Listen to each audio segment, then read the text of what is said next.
တီသချင်းကိုတေးပြုတန်စင်ဖထနာကုမာရမဟာဓမ္မယုံကျောင်းတိုက်ရေဦးမြို့မှာရေးသားဆက်ဆိုထားပါတယ်ခင်ဗျာ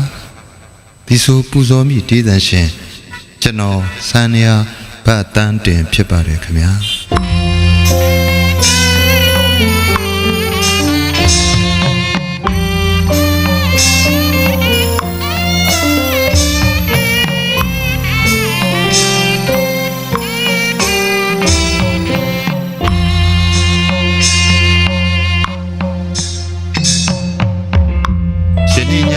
နာယီချိန်မှာ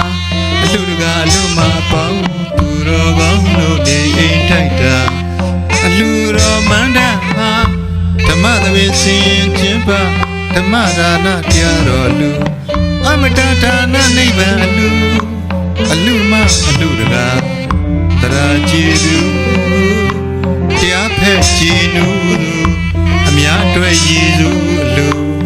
အသိပညာပါရမီအလူကြံမီပေဝေကြံမီအလူ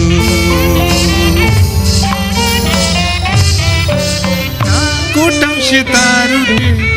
ဟောနဲ့တင်ချေဘူးတရားတော်ကိုနာကြားတဲ့သူဥပဘာပေမလာနိုင်ဘူးဗဟံပတိဇမကိုစားတရားတောင်းတဲ့သူရှိကဘာပေမလာနိုင်ဘူးဟောကြားတဲ့ဒီရှင်မှာအသင်ချေကဘာပေမလာနိုင်ဘူးနဲ့လူအာရဝမ်းမြောက်လူမောတာရုခေါ်တဲ့သူအလွယ်ပဲခါအမမယူအပေတကဘာမလားဘူးစိတ်ငြိမ်သက်သာရတော့ညရန်ဒီချိန်ခါမပါခညာထဲဝါတော့အလူတော်မန္တအတွင်းမှာဓမ္မသဘင်စီရင်ခြင်းပါတရားနာဖိတ်ကြတာကာလီနဓမ္မတဝနံဧတံမင်္ဂလမုဒ္ဓမလာတင့်လျော်တဲ့ခါတရားနာအဲ့ဒါမင်္ဂလာတစ်ပါးပါအလူတကအလူမပေါင်းသူတော်ကောင်းတို့နှစ်ထောင်ဝမ်းသာနိဗ္ဗာန်ကျူးမြော်ကဖိတ်မှန်တို့တော်ရာသူတော်ကောင်းအပေါင်းဆွေသာအများသူငါအပါခေါ်ကတရားတော်လာနာယူလေကြပါ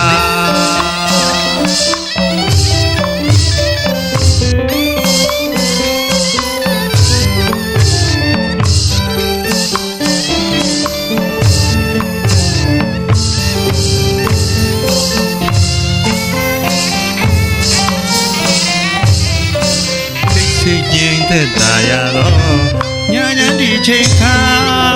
လှပခညာထဲဝါတော့အလူတော်မန္တအတွင်းမှာဓမ္မသဘင်စီကျင့်ပါတရားနာဖိတ်ကြတာကာလီနဓမ္မတဝနံဧတံမင်္ဂလမုဒ္ဓမလာတင့်လျော်တဲ့အခါတရားနာအဲ့ဒါမင်္ဂလာတစ်ပါးပါအလူတကအလူမပေါင်းသူတော်ကောင်းတို့နှစ်ထောင်ဝမ်းသာနိဗ္ဗာန်အကျိုးမြော်ကဖိမှန်လို့တော်ရာသူတော်ကောင်းအပေါင်းဆွေသာအများသူငါအပါခေါ်က